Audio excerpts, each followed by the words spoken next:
नवरात्र की कथा। प्राचीन समय में राजा सुरथ नाम के राजा थे। राजा प्रजा की रक्षा में उदासीन रहने लगे थे। परिणाम स्वरूप पड़ोसी राजा ने उस पर चढ़ाई कर दी। सुरथ की सेना भी शत्रु से मिल गई थी।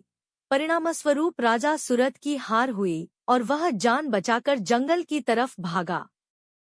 उसी वन में समाधि नाम का एक बनिया अपनी स्त्री एवं संतान के दुर्व्यवहार के कारण निवास करता था। उसी वन में बनिया समाधि और राजा सुरथ की भेंट हुई। दोनों का परस्पर परिचय हुआ। वे दोनों घूमते हुए महर्षि मेघा के आश्रम में पहुँचे। महर्षि मेघा ने उन दोनों के आने का कारण पूछा तो वे दोनों बोले कि हम अपने सगे संबंधियों द्वारा अपमानित एवं तिरस्कृत होने पर भी हमारे हृदय में उनका मोह बना हुआ है। इसका कारण क्या है?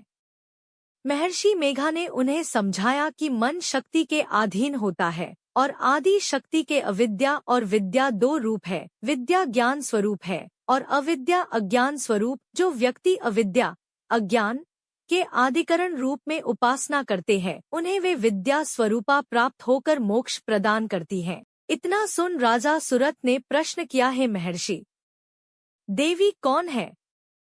उसका जन्म कैसे हुआ? महर्षि बोले, आप जिस देवी के विषय में पूछ रहे हैं वह नित्य स्वरूपा और विश्वव्यापिनी है। उसके बारे में ध्यानपूर्वक सुनो। कल्पांत के समय विष्णु भगवान क्षीर सागर में अनंत शया पर शयन कर रहे थे। तब उनके दोनों कानों से मधु और कैटब नामक दो दैत्य उत्पन्न हुए। वे दोनों विष्णु की नाभि कमल से उत्पन्न ब्रह्मा जी को मारने दौड़े। ब्रह्मा जी ने उन दोनों राक्षसों को देखकर विष्णु जी की शरण में जाने की सोची, परंतु विष्णु भगवान उस समय सो रहे थे। तब उन्होंने भगवान विष्णु को जगाने हेतु उनके नयनों में निवास करने वाली योगनिद्रा रा की स्तुति की। परिणामस्वरूप तमोगुण अधिष्ठात्री देवी विष्णु भगवान के नेत्र, नासिका, मुख तथा हृदय से निकलकर ब्रह्मा जी के सामने उपस्थित हो गई। योगनिद्रा के निकलते ही विष्णु भगवान उठकर बैठ गए। भगवान विष्णु और उन राक्षसों में 5000 साल तक युद्ध चलता रहा। अंत में मधु और कैटब दोनों राक्षस मारे गए।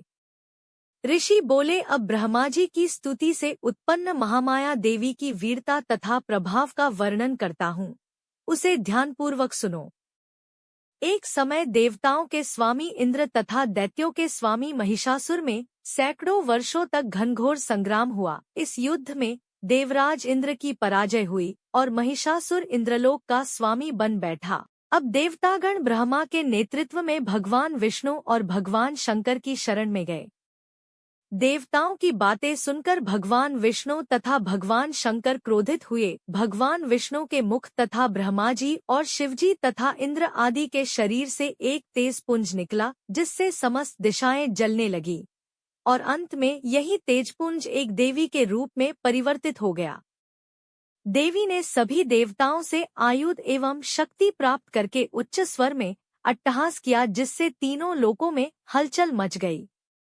महिषासुर अपनी सेना लेकर इस सिंहनाद की ओर दौड़ा। उसने देखा कि देवी के प्रभाव से तीनों लोक आलोकित हो रहे हैं। महिषासुर की देवी के सामने एक भी चाल सफल नहीं हुई और वह देवी के हाथों मारा गया। आगे चलकर यही देवी शुंभ और निशुंभ राक्षसों का वध करने के लिए गौरी देवी के रूप में अवतरित हुई।